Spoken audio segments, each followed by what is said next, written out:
Makan yemen, nengen kawer, sendal makan yemen, nengen yemen.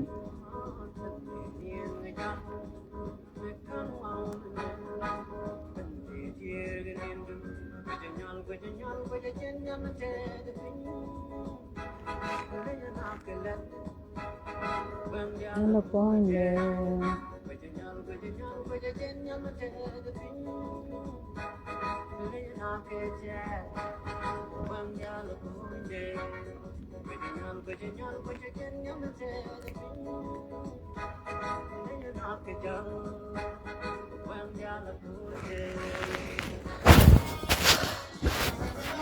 Mal cái này đã quá là thôi.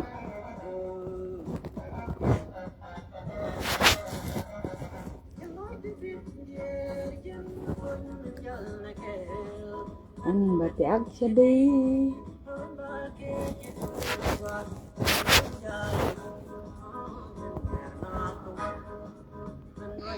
Malaria dah udah mau dengar ngon lihat pun. Ya lagu ramala kagak aja.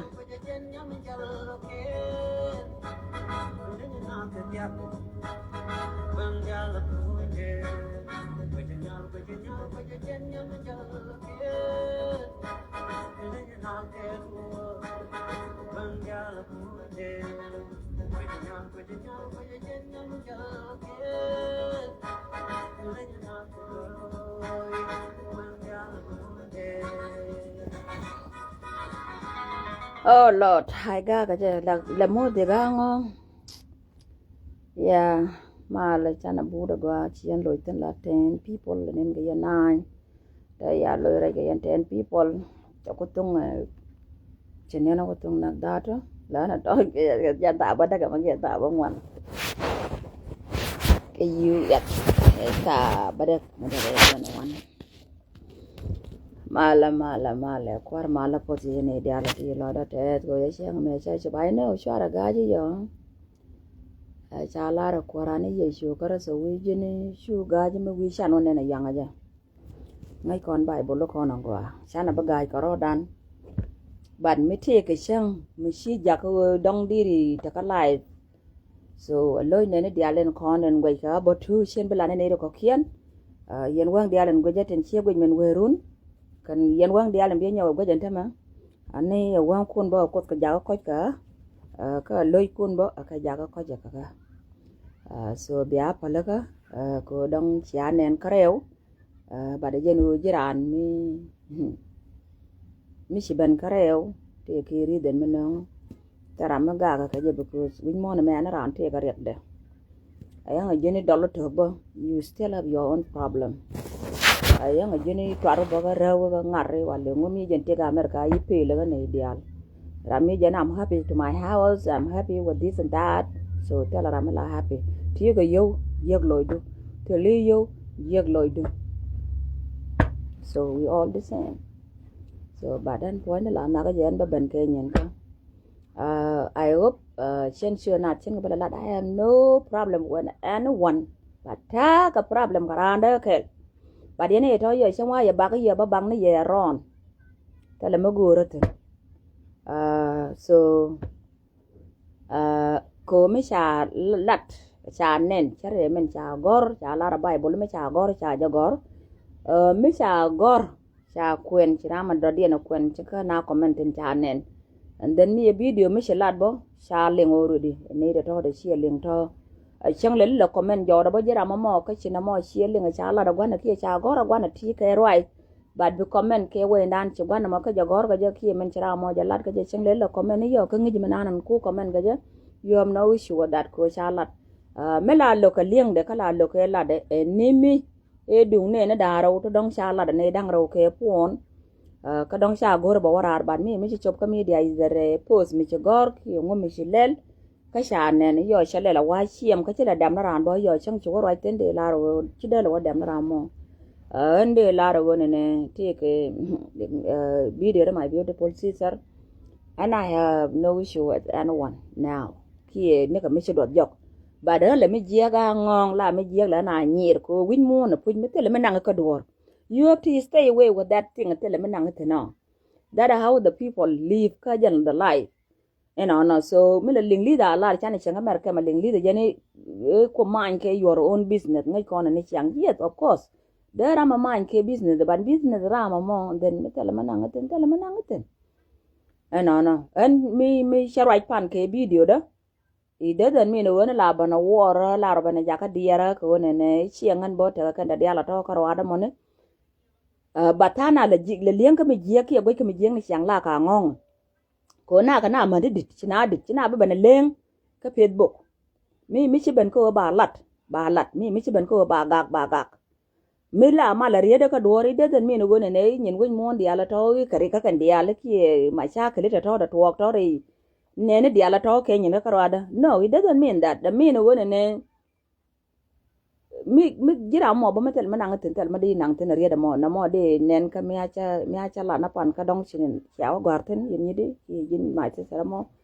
but I have no issue but la de ne ji wen mi wa pan ka video ko ngong mi jeng ma lat ka ngong nga no so je ne la de chi o nyin wen mo na ki ri wen mo na ki chaw wen mo na ki my problem no wen mo na ke nyin ka no it doesn't mean that sare mo ngong ra ma da de na bo me lat ka mi jeng ni chang di na ji na mo mi share yak du ko pal ramada di nen ta kana mo simple ke like that because ana ran te ke du me ta jel ka je no so je na mo lo da video de me pa ne ra ka ko ke la jina la ja ngo the same thing right now che lun ka media ka je na ti je ka je finally ti te ngwane ka de nyer ka kon mele ne mal bana ga pu ke ka te dia la to te ku yero tani ka te ngwan te la ga ka ne ti nyer ne ko kon re te ka mandana te ne tin ko ni ro la ti te ja ne ben nyer ka tin ko ne dia la ti back of the day chine ta tin dio jabane ka ban jak ka kar ka kan problem ka karwani ko ti rwani da na ban shu ka yin ko ni ja afrika ka pelier shi dungda mi ti ka mi je ka ngwang mi ngwang ya ka won yam you guys cannot blame us they blame ne ma twogo ka dong they blame ne ma len ngwang la yarabo shi ma yara ngwang ne ro ma anyway cha to tin da ke da mo ta me bi nang tin do kwari yeshu en nga je ba kamra re ro la men cha ban kiek tin wi me kiyere iruna mawala me ka media me che jaka wo barwal ka jamo murwala karan bu ko nyal be cancel na balun ke nyen ka te la dana wal a zinya leba ajen baloy te na ka media ka mi te la ngwang no won ka la te ka media ka dong be chu nyu ka mata ke pen ka de lo nan so be chu ben ke pen ka lot ka na te la ko ra me bala barwal ka je nyok so de jong ni yen gwe dal ton so re nyen ka de bala to yo loy don ko ja then nhà yang belum kerja, an sala video du mi ba nyok ma luo je ka shiwo tie ka ma dwal ka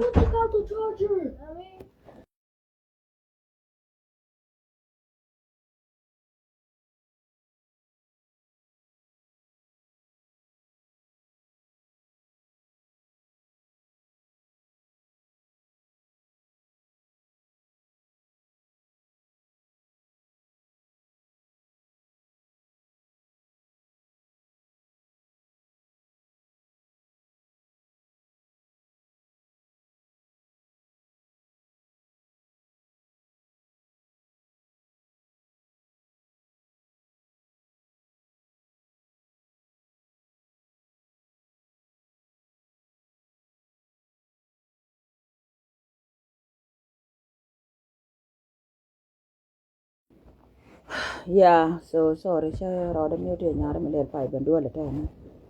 no so na jende la re nya yang pala je la win mon mi ran da ko na kang mala mala lar ka no mi shal kana ne te dit de na yik cholo cha gwa di da cha chop da ra la ni menga je run jin pon di jena mo te ka mi shi bo jak tin ba dan te to ngwan kan te kwa support ka media ti jeng ne kana long akan den kon ba comment ba ka latin along ka kan kon de media community ana dia lo kon chicken kule jak ka painap so ka yen da way mon bia ko lo diel ka yene de kon chien no go bita ke mu be ka karnat de jong ni nyawok ba lun ke ya nyawok mi mar chi ben ka lai video na manan chi jogo don comment this in this way telle mi go ra bi shodo nyoko nung re business nuku chemen tamale shoda nung ka business nuku ka telle mi bi nung ka business da mi ta kon kai dung family ma lat kon a nyawok kan yele ba kon lat ka do mugul mi ti ka nyen pan nuku to bi lat ka media ke ti nyen ko da to bi lat ka media I don't want my name to be there and then shen shodo gor karama do dien ba shodo wa kiek tan nyok and this and that shen ko gor nyen mu be nuku na la dien ga to ba sia mu be ba lat ka pa nap mi le nori ja la ra nga ga didu dit kwan ramalar ke didu dit kwan jirana din mi chite lot o jira mo tete ma do den mu ga na ba ji yig jogo jin ngak ci didu dit kwan because didu cha bang len gan ma tot mi dung ti ma da na lup len ji jira ma di da mo ma didu dit kwan ko kwan de diden ta ma de tala la wo kwan ma dit ka tele ma da luang na yo de cha ma gwa mo de ra tok so riudan ci didan cha dit kwan ko wono de jong ni ji nya won en go chodo wo jere mu bi nuko tin che kane ko ne nyan xiao nyan do ko mi kan di da dit kwan nyawo you cannot do this we are too young for you ko we are a family chine de wa chak dit ko da ka media ti be go ba ko nan and of course yen ji media do kon you guys are dirty people you guys are really dirty people kayen dirty people you guys are not a human you guys kayen reject you guys are dirty ba ya choli yen dirty ni because ramin nog mi jeng ni chang you are dead chi dead ya wo jini kini puak dead no mi le mi jeng ra mo jin dead yene dia ne ta kami dia ka paina ka yen dead ni chi yene de go chi yen clean people che jin ya how come we ne wa chak twar ko da ben ko ne nyan chi nyan do we ne mat ke ko ni ke chen nyu ne kien ne ti tele business ka panane how come ne jin lodro ko jin pon diri kut jin ya garwech you know me back of the day chan kon te ka apartment ke ti pin tam nyal a jen jin good chia ge da ne la ro the first show no go yang ma yang be ben mi dora the first person me de go yang ma yang de mi dora jin chia mo jin chia mu kuro lo wala di ngar show de jin ya gar wech ka media bi wa shak din ma ba wa nan ka media ma chi di du cha dit kwan you are not human no more but de jong ni ji ko men chilat you will get your charge show de nyok ka business ko at all no more to ko show wa len cha wa ka live video da I'm sorry about that I piss off because men chilat jin yo gar won ni je jin ji da madit you are too old for that you are too old to do all this kid stuff ni ga don kunai ga da bu jeme chikan ga let ka tele de nyok binaro dia la to ko community but your supporter di alen kono la ta comment ku gwadan dana chite du pel tin le ditin kono le ditin go ahead with them but you should show nyok letin ni twar kon you can make appointment we na ke ne ti got young to tiane ti dab tan den boni how come you do that how come you do that nyawa jindi ro jabdi ya nyuru ka media kana you have no job here go tell lie ma dodien mi di lad lie do jin bu mon ke lo bi ko that how you live kajan nambi survive kaje what about your judgment to the God Bible and kulo kwenas you just ngar ka word go ne shejan la ngar jin ka shot konel ngar jin ke wona ko if you read the Bible how come bi biti jeg yete kon bagalat ka media we ne ku nga media we ne ke de jeg ndan for what reason bi o jaka wo wana nga community ngade men chale comedy you did it bi ngaje wala cha dit kon ka you guys are dirty people yene de kon de ka media ka comedian ne kon tin kon maro di tin you guys are dirty people kon mane ti chi ko kon mane de ngar wo ngar ne ti yak ti chi te dien pele wo kan ngar ne ngato ne simple ke like that ti choran cha de ka media wala ti choran cha de ka media ne jin yok di respect you know me back of the day wa shen content ti chore de la ka media be wo ke dan wi mo ke chak chang no wi na ko ka media for what reason ala te kwa ka ne je te ran mi te wi mon ba bi ngaji men te ga wi mon ba e wo ta na ka je ni ti wi mon pal ta na do ga te du bad mi te la wi chara bi ne ko ken ba te la wi chara ken ne ji nya ho gram te ka pat ka jin ta me ngari sho da ngar ko die le de ma he will put your name where you want to put it there.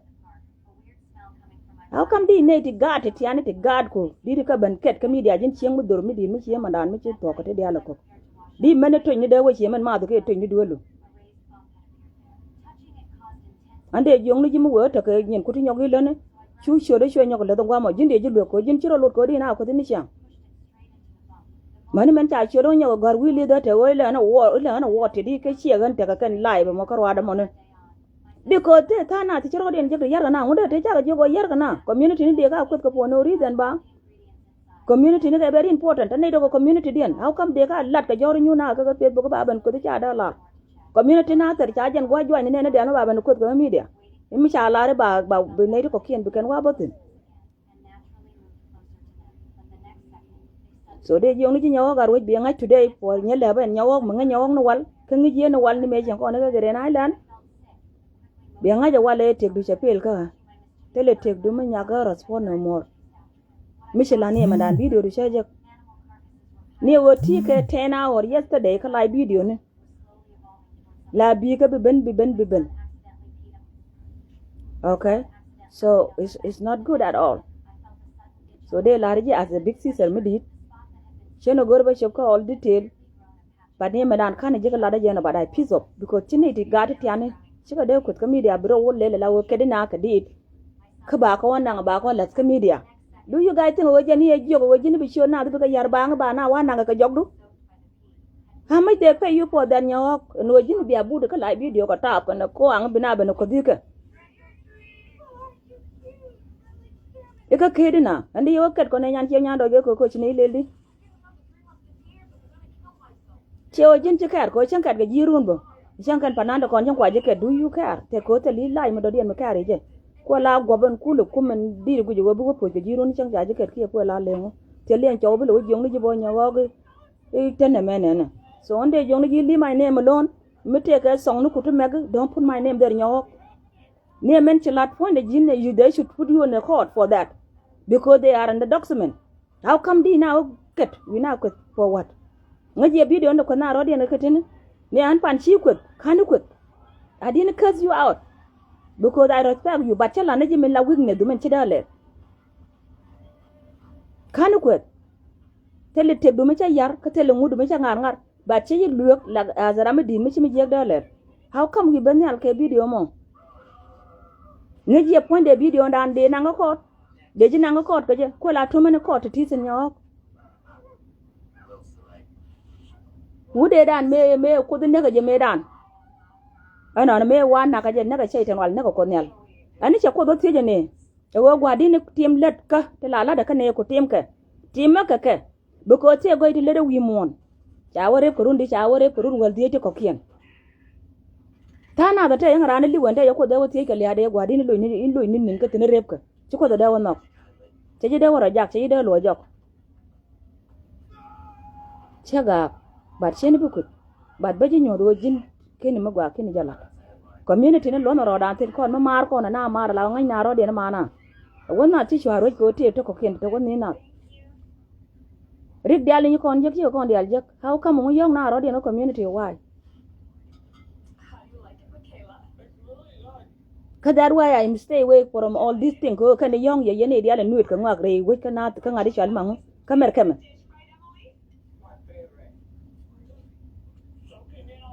ka kan dal yong ye because she go jira an bro do isolate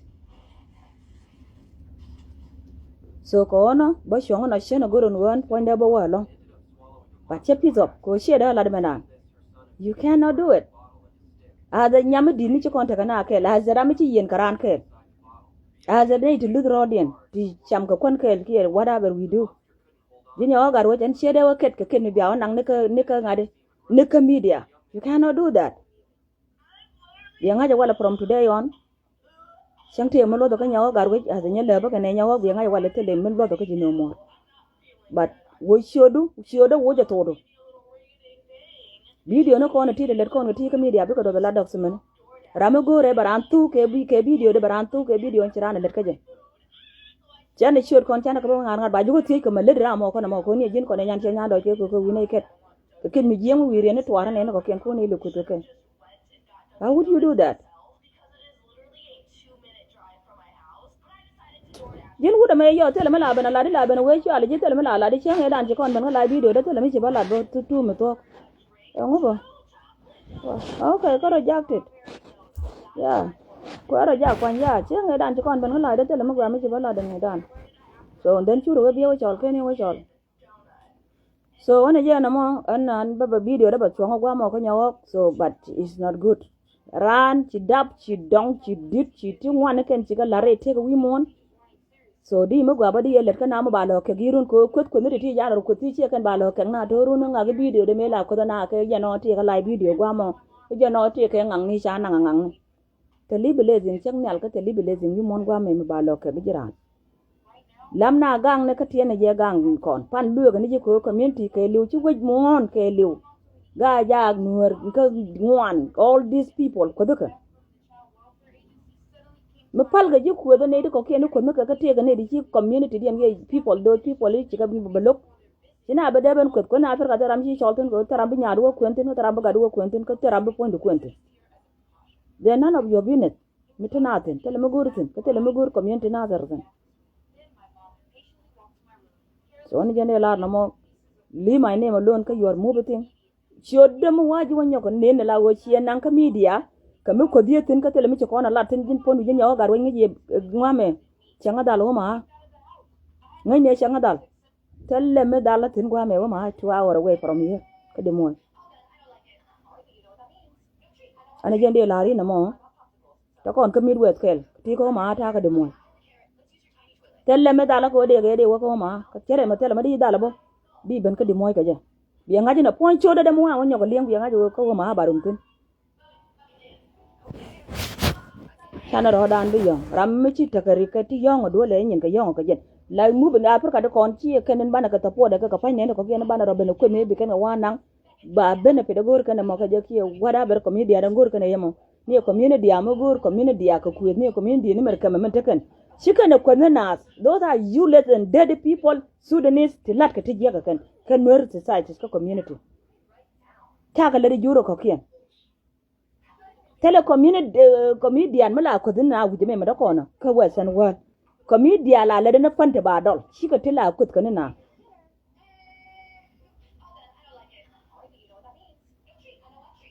to ko shala ya ka da what you got that yanda ne from ground to up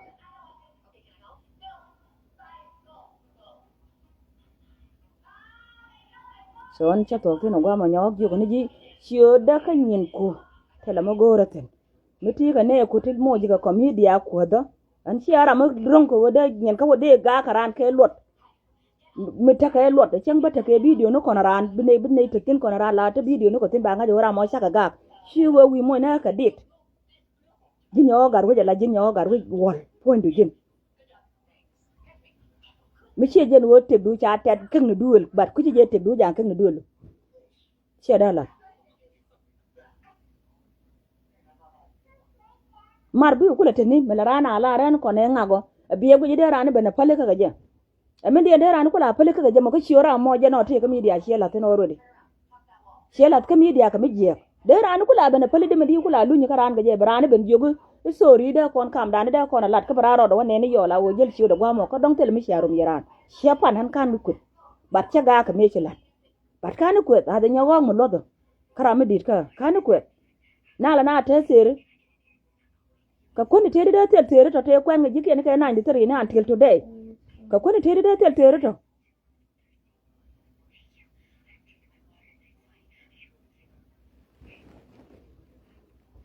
chalok chatok sen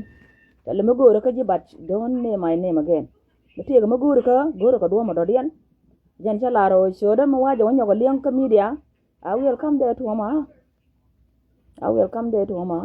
ya nganya ya pa no ko no do so but I have no issue ke nyin ko ken le de ka live video mi chen gore bi gwe ba je chen nyal yemen chen ga gwa bo no won ka nyin ko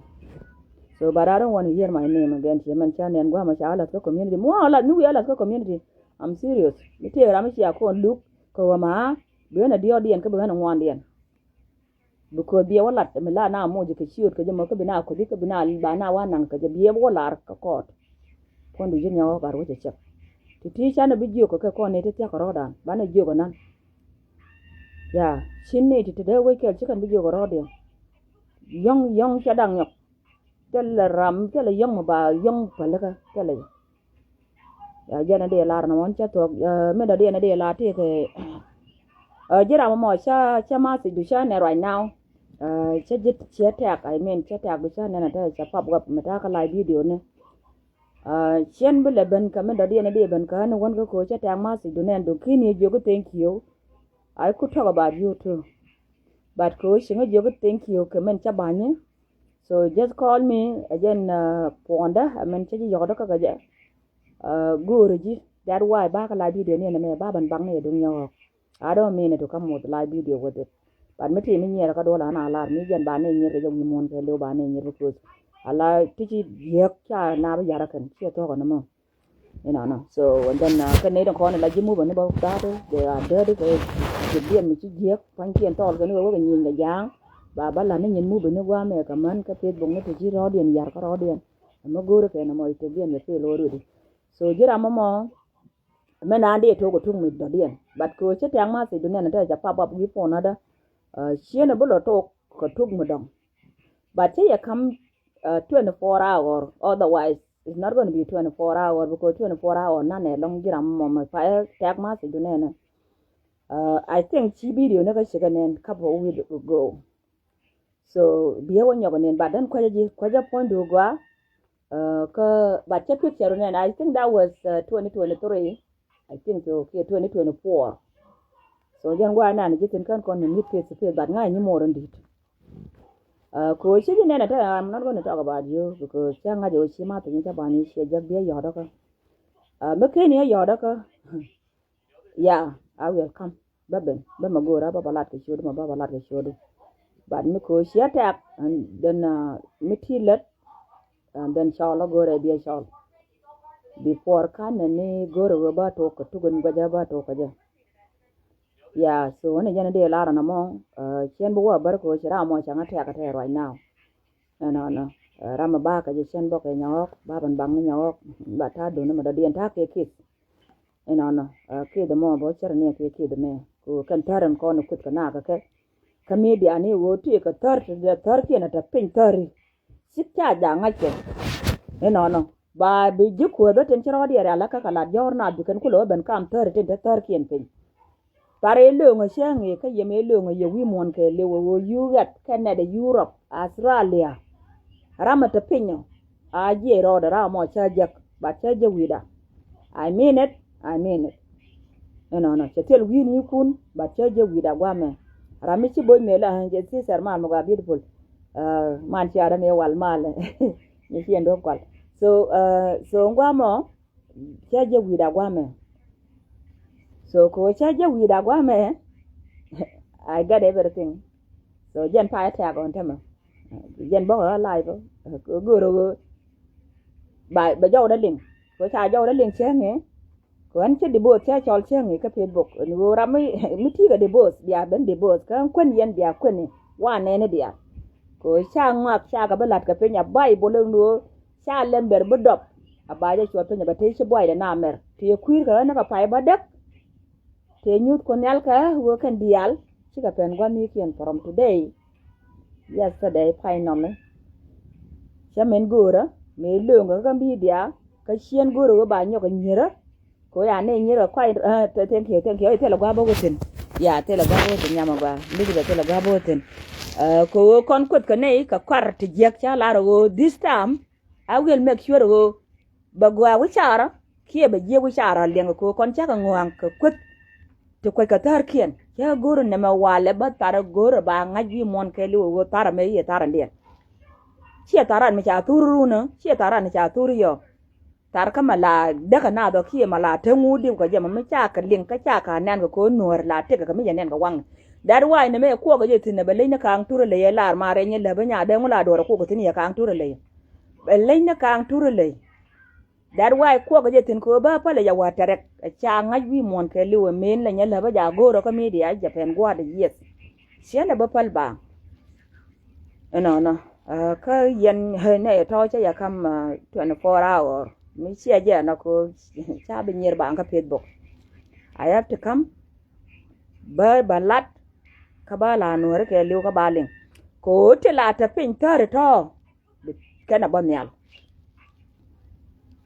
no be kana ban yal hana jana ba ka lai bat chen gor baram mo ba le post bu ko cha ma te den ko cha ban ma te so ana ba ko lem ne ban me kana lep ko ante ne na ko ma ja ga ma te ne na me kana chol ba lun ka media ba ban yara ka ja everything cha to so anna me ba chere ga rien ni mar ke le jo anya la ba ala wona ne na chi le lo nga kam win ane to ko lo wi den ne to ko lo wi den I prove it now because con cha ga ngoan ko lung kam wini kam ni nak ti ke te re du aruna la dorun bi banta ke te are kam ni wini ne to kokien and then ngoan kula te tini chiro la ten bo te le mango ajigatin te limen to kon ti tin ga jaga te limen to kon ti tin kuje me chiran bila te kam dom na daro ba chena pal bang ba pal ya wa tek ya ko no te ne le ne kang turu le bien ngin chien wow ne ya pal ya wa tek lawo ne ne jana boko ma dan dunya wa garwej ba ban bang ne je so bat jin pondu jin ni mandan aw kana naka ware abono ko run yon ya pon kwa ko dial gwirka be ban ga diala go akok jana ne la ba na mangi je ponda ko you already know me ka social media but en kwa jeji but cheje nen ke riza ne dan but chena gorba chokri da no ko kan ko na right but go case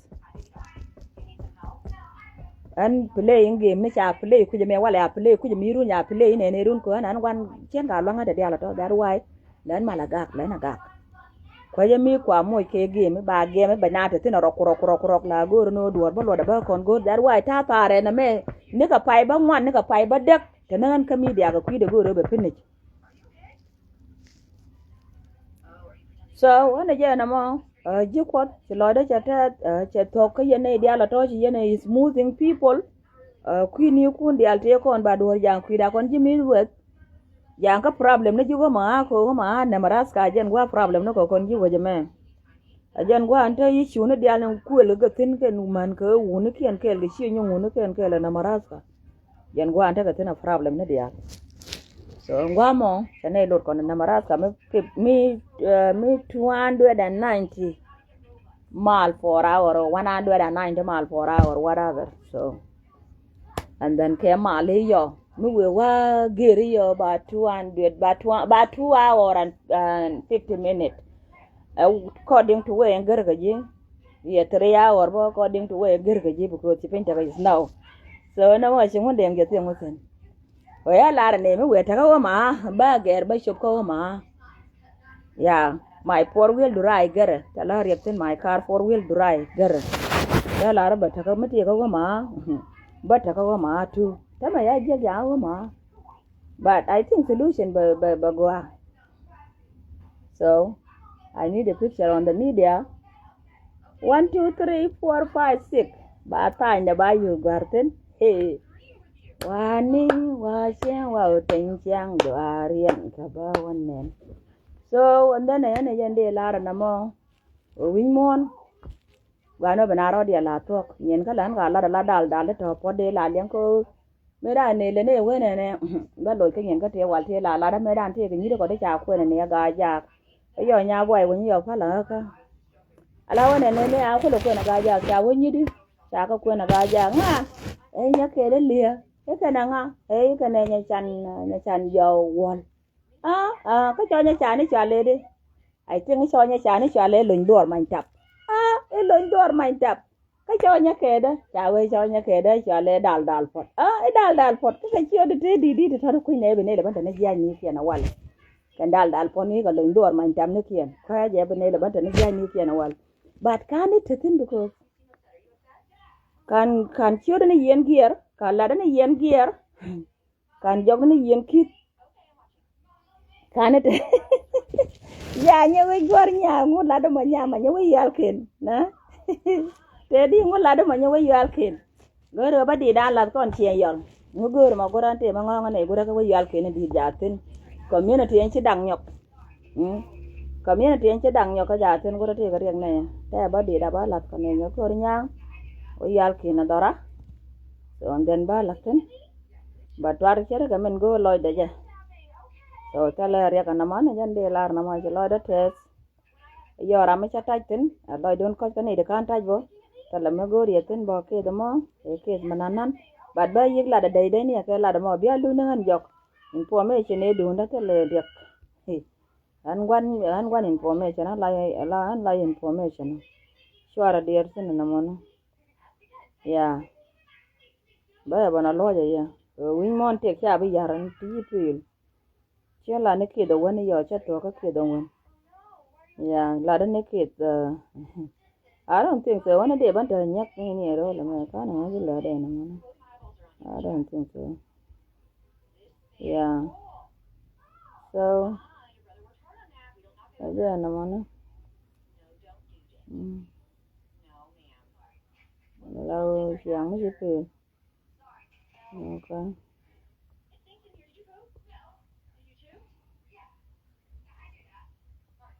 Cho gor ka de da. Đi chiang wang. Ôi wang dog. Yal ken ni. Yal ken ba sur ba nyo che nyalie. Di yal ken nyang khelo. Kan duar jala te de ma yala wa te da bo kwari ye. An gora mong. Ma sha ke le dang ya bu ni. I need to talk. An ta la malala. Yo ni na yo na ga yo ga lai yo ni an ta la ma yara ga. So mare ni la wa te da bo ma le go le la ma.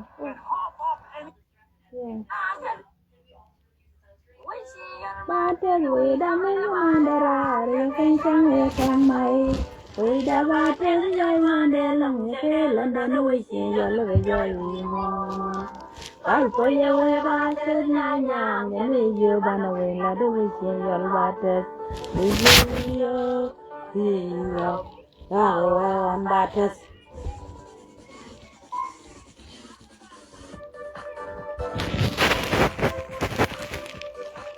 Ya na gore. Nyambo nye. Dora nya te do gwa. Yep. You better take away call for your y'all go this de long. Y'all better take me level that can to me the young parko. Village new young bimbo. Y'all about it. Video by Cholo Kuma, baby suit. Wow, jadi yang mana ya kon yang ini ibu deh nena. Saya pikir itu wow kon kuat. Ini nih ibu deh nena. Yes okay. Kan dia tiada siapa kalau mantan kali nyajua, donan kali nyajua. Kalau nedo jaga jaga garan dia ben. Lebu ne yang kure bibur. Ene bibur mina de man ile diamond kaware diamond baga jala gogo. Kurbele ne yang kure bibur. Ene bibur mina de diamond ile diamond kaware diamond baga jala gogo. Lebu ne yang kure bibur. Ati yang wargun ke male nyanya kuisi yol. Kuro kuaranya tado kuisi yol. Kiuten palo kuisi yol. Akan kon ni di di balong ni sio da ko mi dia wan. Ta ne da ken me dan ka mi dia ka ne ban mat ko bun nam ni. Mi jal ka kara ni kre pe bong. Nyol wi zo ko ga che yol sio. Nyanya je yoro ni. Aku dulu lele juruni, prisum kanaya kamai bangkit.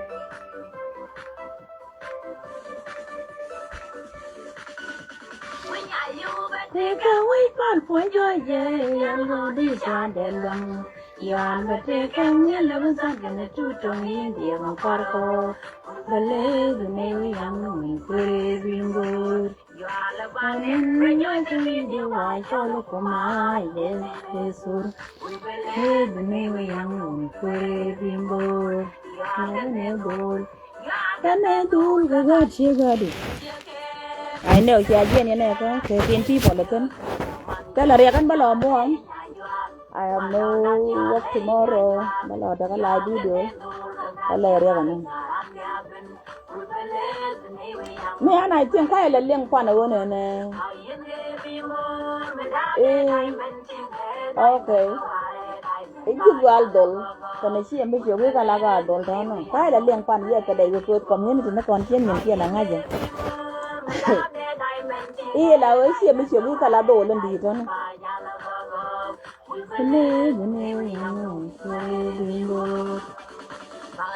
Lemonin tendi mani gorunda, kirajan sambo dang adicial, olay tombong adicial, dora bay dara mudi bala kalabawa, jinno kumitial kumidegwa mandela dora. Wow. You would think I wait for your yeah, no, these are the long. Yeah, but they come in the was up and a truth on Indian or Farco.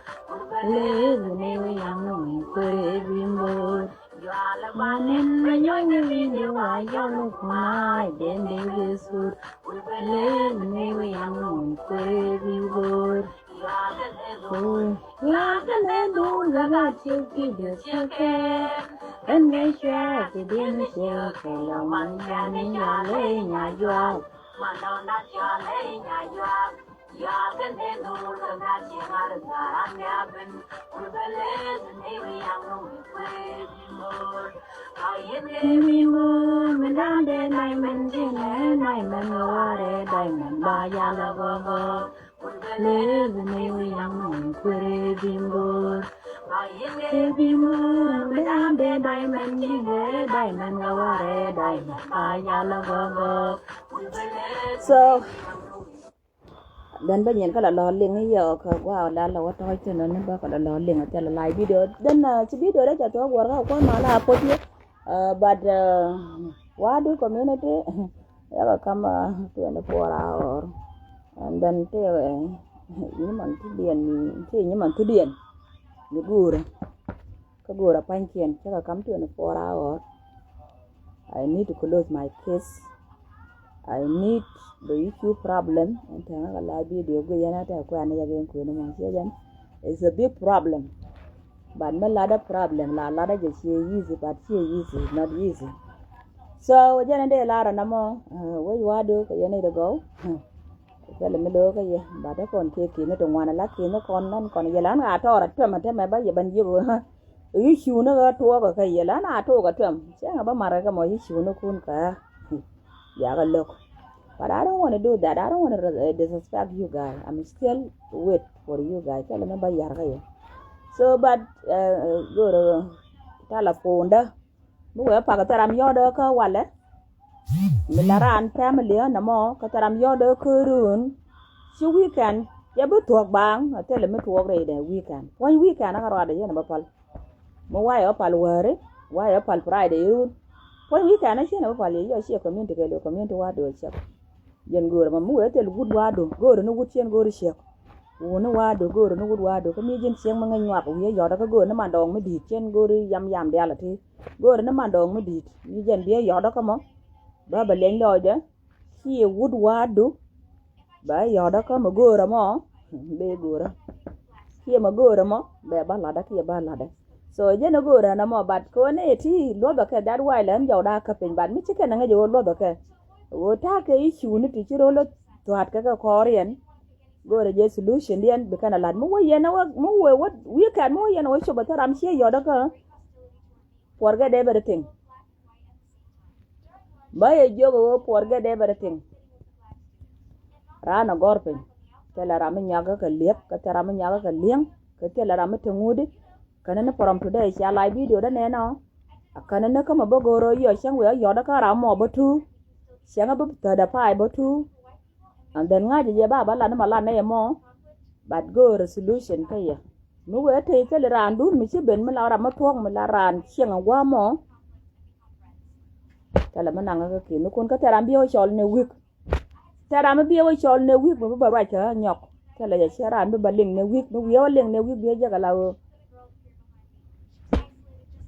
cha to ke ala wona ne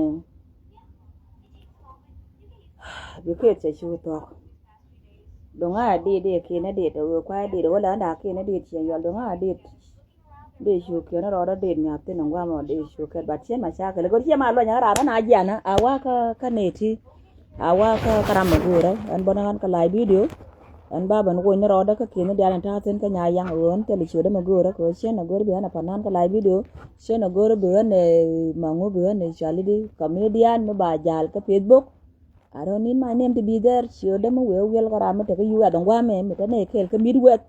and Nimiti sauce. Metika Midwest and Wame, I will deal with you. Jara and Bapalaka. Yeah, go Nick and Queen Ago. Here I'm take a Midwest. Mekaka la Wame. Shana Bapalaka. GL America, a matter of time. That's it. Me a shwanaba, tell a child. A matter of time. That's it. Jen banaro dien yarga jen twam je no liba na to bab en ran do te pinge do to bab twam